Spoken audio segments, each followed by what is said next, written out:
So in section 1.2, we're going to talk about the different types of data that we have and the levels of measurement. These definitions are going to persist.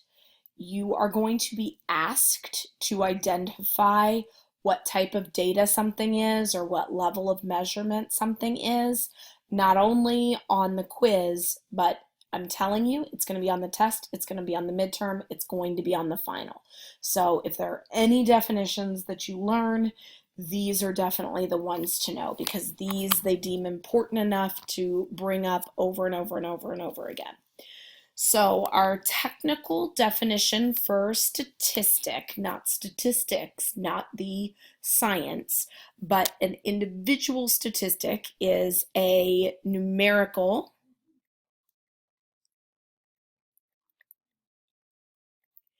measurement describing a characteristic of a sample.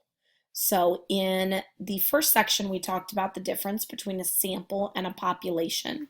So really important here that you know that statistic pairs up with sample. If we are talking about a population and a numerical measurement, then we would be talking about a parameter.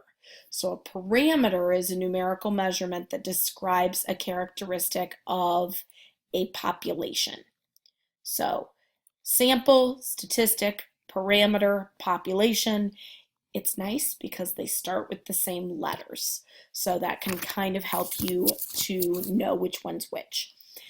So within our data, we also, in addition to being able to separate things into statistic versus parameter, we also have categorical versus numerical. So we can have data that aren't statistics or parameters because statistics and parameters, it says, are numerical measurements. But not everything is numerical. Sometimes it's categorical. The other key words that mean the same thing as categorical and numerical are qualitative and quantitative. So qualitative data is the same as categorical data, and that's data that consists of names of things or labels. Whereas numerical, which we also call quantitative, are data that consist of numbers,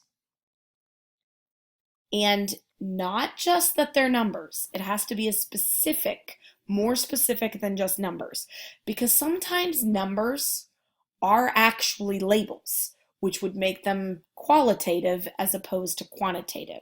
So it's not just that it's numbers that represent counts or measurements.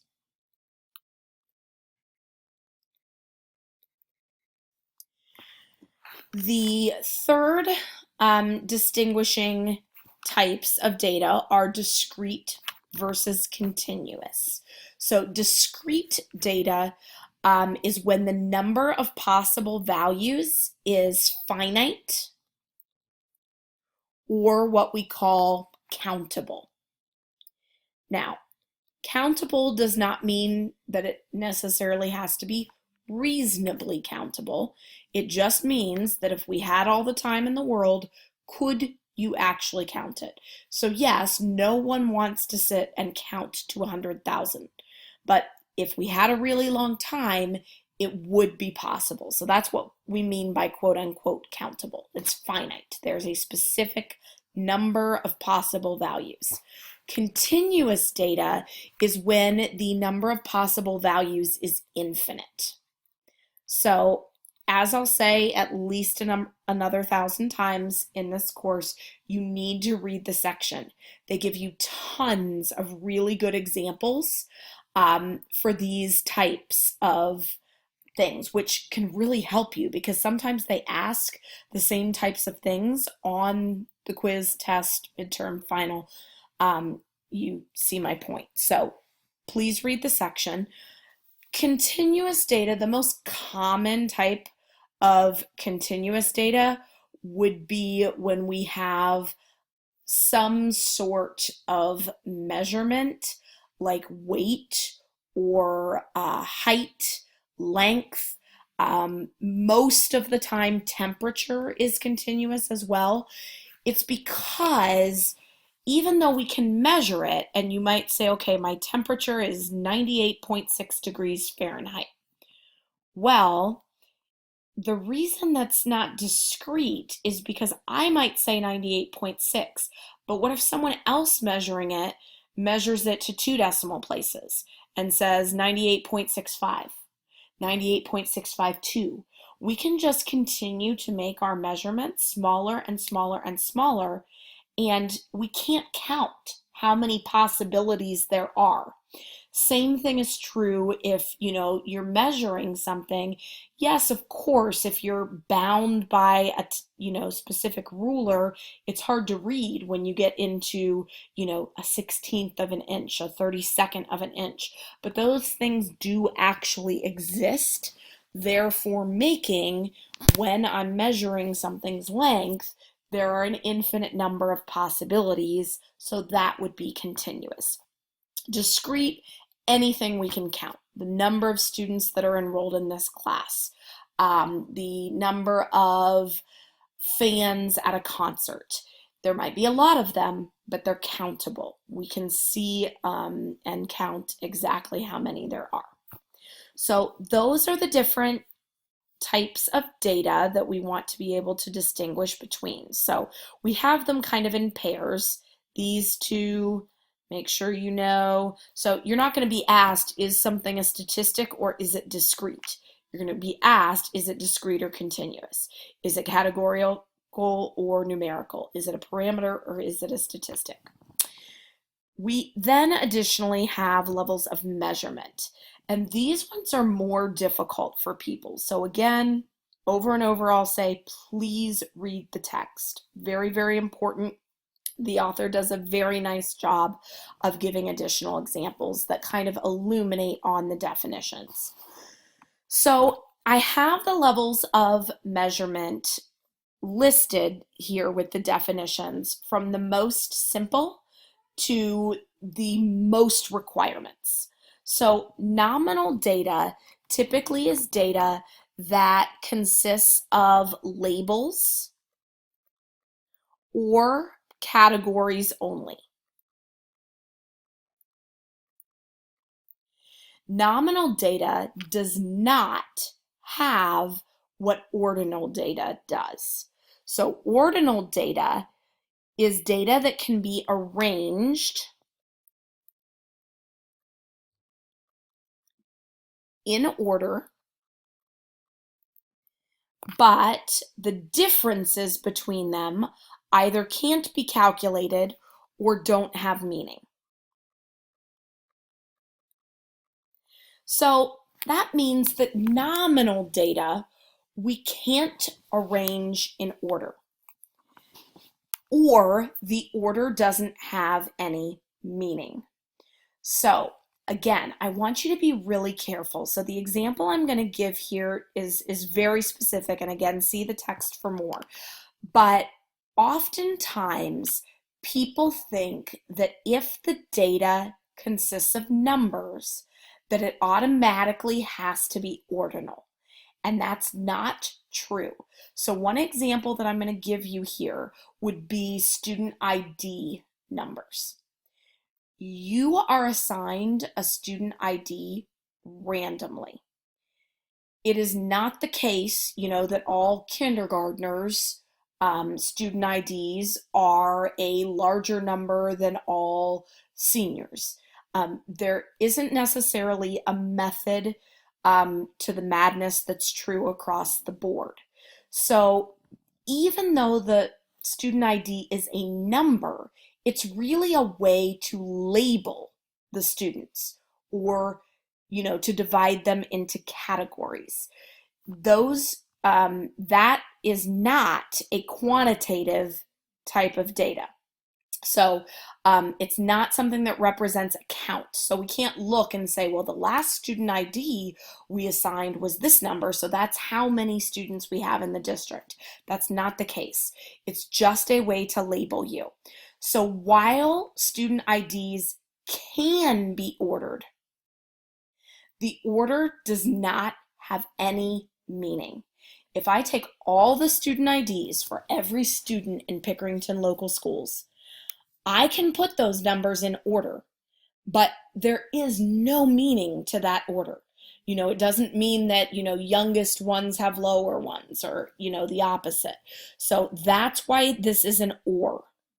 So ordinal means that either it can be ordered. Nominal, maybe we can order it, but the order doesn't have meaning. So if can be ordered,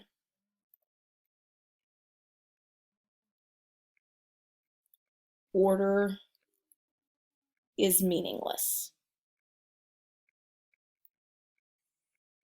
So a lot of the times nominal data can't be ordered at all. So like eye color, we can't put eye colors in an order. There isn't, any accepted order of eye color. So that can't be ordered at all. But if it can be ordered, the order is meaningless in nominal data. Likewise, when we go up to ordinal data, yes, the data can be arranged in order and it has meaning. So ordinal, that order does have meaning. But the differences between them either can't be calculated or the differences don't have meaning. So, for instance, if we are looking at an example of ordinal data, might be if you are taking a survey and they ask you to rate your feeling between 1 and 5.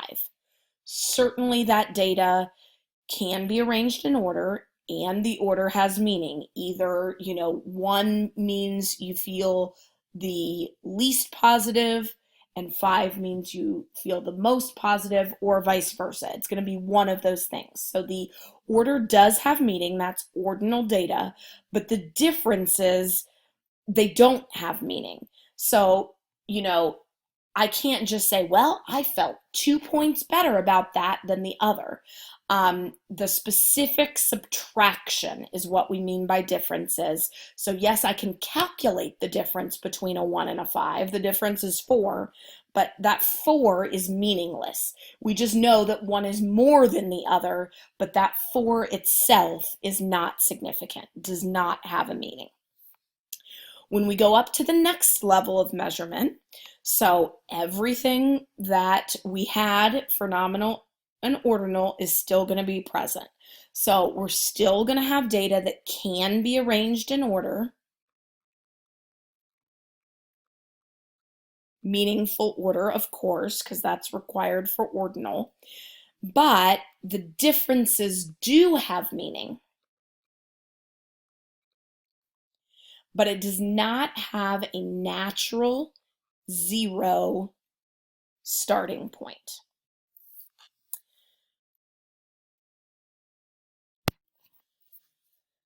So a good example of an interval level of measurement would be if we're talking about your Fahrenheit temperature scale.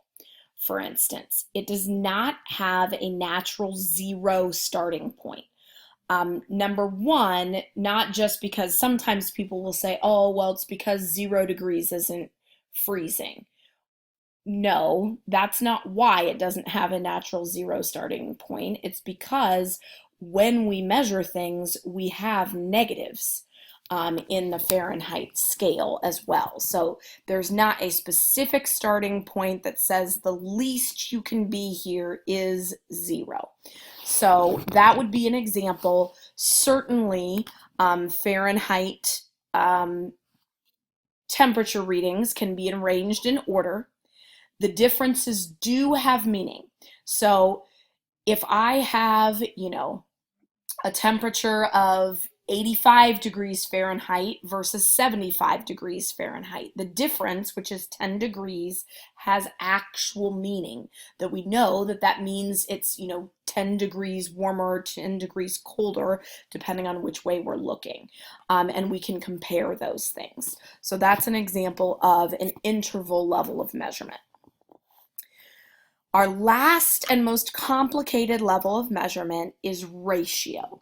And ratio has everything that the three previous do. So it is data that does have a natural zero starting point,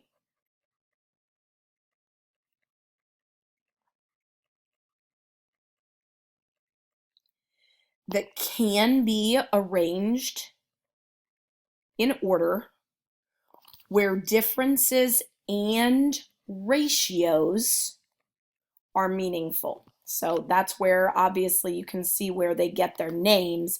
It's because the thing that sets it apart is normally what it's named for. So ratio, ordinal, order.